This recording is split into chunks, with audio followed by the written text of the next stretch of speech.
Waktu subuh ini yang dihitung, ya.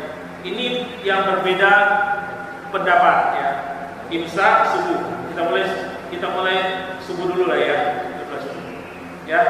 Waktu subuh ada yang menyebutkan ini 18 derajat, ada yang menyebutkan 20, ada yang paling terang itu adalah 15 derajat.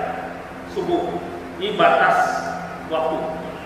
Jadi penentuan waktu sholat subuh itu dikaitkan dengan terbitnya matahari.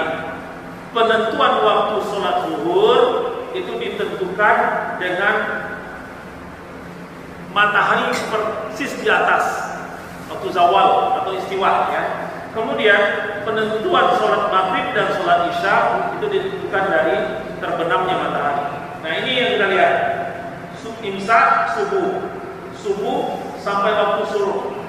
Nah, syuruk itu, ini waktu syuruk yang ada tulisan di sini nih, ini adalah pada saat matahari berada di sini. Ya, dia mulai masuk terbit. Ini syuruk. Ya, ini syuruk. Waktu matahari terbit ini adalah waktu yang terlarang untuk sholat. Hati-hati. Saya sudah beberapa kali mengingatkan. Bukan berarti waktu ini syuruk kemudian langsung sholat. Itu justru sholat pada waktu yang terlarang. Ya. Itu waktu sholat yang terlarang. Ini yang disebut dengan waktu syuruk. Mulai matahari, ini matahari nih, ya. Nah, nggak bisa lagi matahari. Ini garis horizontal. Waktu syuruk itu harusnya begini, ya. Nah, ini matahari. Bundaran tangan saya ini matahari. Waktu syuruk itu adalah mulai masuk nih. Tuh bunyi. Bunyi. Ini waktu syuruk. Ya. Kemudian jalan sedikit ke atas. Ya. Jalan matahari ke atas. Nah, ini setelah lewat waktu syuruk barulah boleh kita melakukan sholat isyraq, ya. Jadi bukan pada waktu syuruk. Berapa lama itu? Ya. Minimal sebagian ulama berpendapat, kalau ilmuwan berpendapat mulai dari sini sampai sini ini kan hitungannya derajatnya. Kalau ini pusatnya orang berdiri itu, kalau ini pusatnya yang berat kan ini, ya. Ini tetap. Nah, ini yang disebut dengan sekitar 3 derajat minimal. Ya, 3 derajat itu berapa lama? Ya kan hitungan derajat kan kita nggak mungkin mengukur matahari begitu jangka sorong itu kan, kita atau pakai itu nggak mungkin. Ya, kira-kira 3 derajat itu kalau hitungannya adalah 1 hari 1 malam 24 jam. Ya, kalau dijadikan menit 24 kali 60. Ya. Sementara 1 putaran itu 360 derajat. Itu bisa dihitung 1 derajat itu sekitar 4 menit jatuhnya. Jadi kalau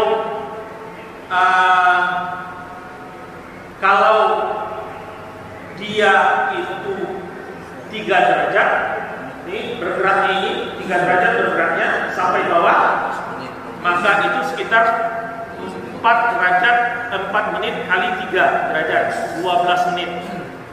Inilah minimalnya, Pak.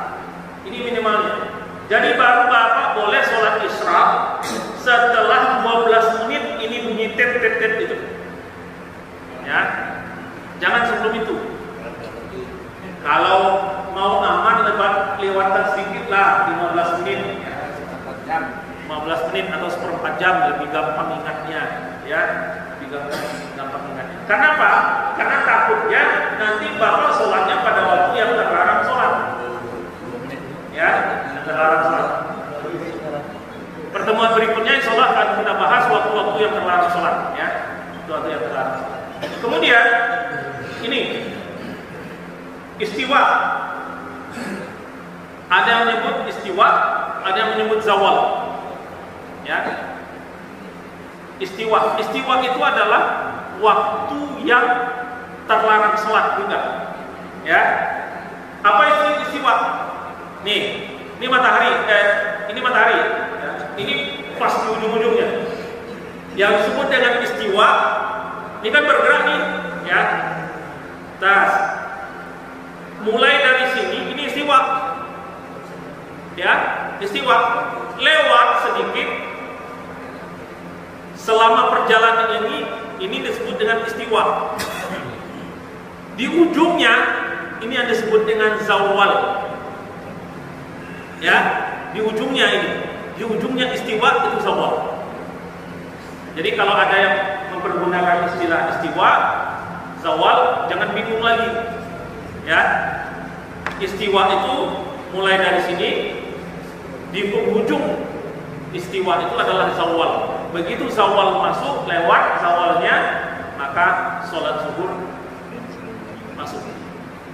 Ya, ya. Katanya untuk sholat zuhur ini batas terakhirnya berapa menit yang diperbolehkan secara santai? Apanya? Batas waktu yang terakhir sholat zuhur. Waktu sholat suruh. Ya. Waktu sholat suruh itu batas akhirnya sampai bapak keluar daripada masjid. Ya. Jadi gini. Sholat suruh itu kaitannya adalah adanya di masjid, sholat berjamaah di masjid. Jadi nggak boleh di rumah, nggak boleh pakai sholat suruh, ya Pak. Ya, sholat isya nggak boleh di rumah. Kenapa? Karena sholat isya itu kaitannya dengan sholat subuh. Orang berjamaah di masjid, dia diam sementara di masjid, beribadah, berzikir, apapun lah bentuknya untuk mendekatkan diri kepada Allah sampai lewat waktu subuh. Kemudian dia lakukan sholat sunnah 2 rakaat, itu sholat isya. Batas waktunya sampai kapan? Sampai bapak keluar dari masjid. Jadi kalau bapak keluar dari masjid jam 8, ya boleh jam 8. Atau misalkan takut nanti saya kelupaan, ya sholat suruh dulu setelah waktunya lewat, setelah waktu suruh lewat, sholat suruh dulu, kemudian masih terus ngaji, nggak apa-apa. Tapi kalau mau ngaji terus sampai jam 8 baru sholat suruh, boleh? Boleh. Jadi batas waktu sholat suruh itu adalah sampai bapak keluar dari masjid. Pahalanya untuk haji katanya. Ya. Amin. Umrah dan haji. Amin. Rasulullah menyebutkan sempurna. Orang berangkat haji aja belum tentu sempurna. Ya, orang berangkat haji saja hajinya belum tentu sempurna. Tapi orang yang melakukan sholat suruh itu dikatakan oleh Rasulullah pahalanya sama seperti orang melakukan haji dan umrah, dengan kata Rasulullah sempurna. Ya. Kalau sholat lain katanya sampai jam berapa? Terakhirnya jam berapa? Sampai zuhur. Sholat duha. Ya. Ya. Sholat duha itu nih kalau di dalam gambar ini, karena ada gini, sholat duha itu adalah sholat awal waktu sholat duha itu adalah awal waktu sholat duha itu adalah di dalam hadisnya dikatakan seperti, hanya nggak disebut jam kan karena zaman Rasulullah belum ada jamnya, disebutkan seperti langit matahari sudah naik sepenggalan. Berapa banyak sepenggalan? Nggak tahu. Nah, atau ada lagi menyebutkan waktu sholat duha itu adalah pada waktu anak unta keluar dari kandangnya karena sudah kepanasan. Jadi dari situ ditafsirkanlah, ya, dari situ ditafsirkanlah kira-kira waktu sholat duha itu adalah sekitar 7:30 sampai sekitar saat jam 11-an. Ini penafsiran, ya, ini penafsiran, bukan mutlak kebenarannya. Kenapa? Karena ada lagi keterangan yang menyebutkan bahwa sholat duha itu atau sholat isyraq itu adalah sholat duha yang dimajukan waktu. Ya, kalau berpendapat seperti ini, maka orang yang sudah melakukan sholat isyraq tidak lagi dibebani kewajiban atau perintah untuk melakukan sholat duha. Kalau memahami pendapatnya seperti ini, sholat isyraq itu adalah sholat duha yang dimajukan waktunya. Ya, kalau memahami pendapat ini. Ya. Tapi bagi yang memahami pendapat bahwa sholat isyraq itu berbeda dengan sholat duha, alasannya apa? Sholat duha boleh nggak dilakukan di rumah? Boleh. Sholat isyraq boleh nggak dilakukan di rumah? Ya. Itu artinya apa? Berbeda. Ya. Jadi kalau yang memahami berbeda, maka sholat isyraq dan sholat duha itu dua sholat yang berbeda. Jadi sholat isyraq, kemudian setelah itu dia lakukan sholat duha, boleh. Jadi waktunya kapan? Kira-kira waktunya adalah, ada yang berpendapat setelah waktu isyraq selesai sudah masuk ke duha. Ya. Jadi setelah waktu isyraq selesai, kemudian dia sholat duha, boleh.